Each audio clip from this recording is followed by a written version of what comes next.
My name is Shawn. I'm the founder of the Leadership Experience Tour, the #1 platform for aspiring speakers here in the United States. There's a few things that speakers should be able to do on stage in order for them to be highly sought after. There's a few things. One, you have to have the ability to engage, educate, and entertain.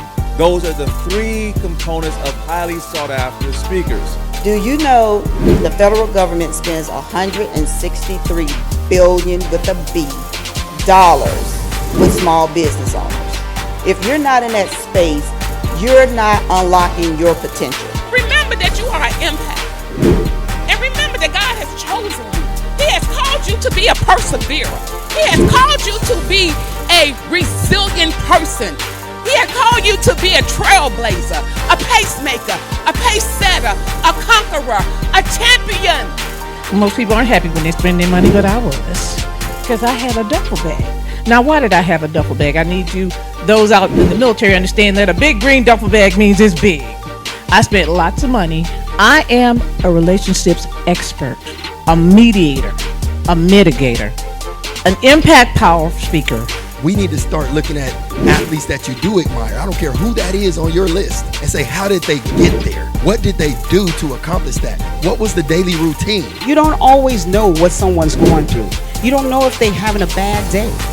So you have to kind of step back and think about it before you open your mouth, because you may speak negativity out of your mouth. So you have to be mindful of what you say, especially when you're talking to somebody else. When you go through an experience, it's like none other. Sometime for the good and sometime for the bad. But nonetheless, it is an experience. And God told me that we will encounter experiences throughout our lifetime. Surrounding yourself around negative people or people with lower expectations, then your expectations of yourself are going to be low. When you want to start thinking about being in that thriving mindset, you clapping for yourself today for the things that you already know you're going to do tomorrow. If you are strong enough to overcome the trauma, you are definitely strong enough to receive your healing. And therapy gave me just that. It taught me how to properly process my anger. Connect or reconnect with your why. Because sometimes we lose our voice because we lose focus. So we may need to just go back to basics. What if you become sick? Who is going to be your caretaker? What if you had to defend yourself? Would you be capable of defending yourself and your loved ones if a situation arose? There is a topic that we as leaders, we don't want to deal with, and even as people, we don't want to deal with. What is that topic? Conflict. Yeah, I said it, and I said it out loud. Conflict. For when we think about conflict, our mind normally goes to the negative.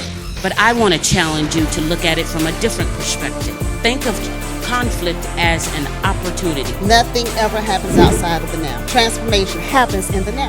That's going to require you to let go of your pain of the past and your fears about your future, so that you can stay present and embrace the now. Renewing our mind is a marathon, not a sprint.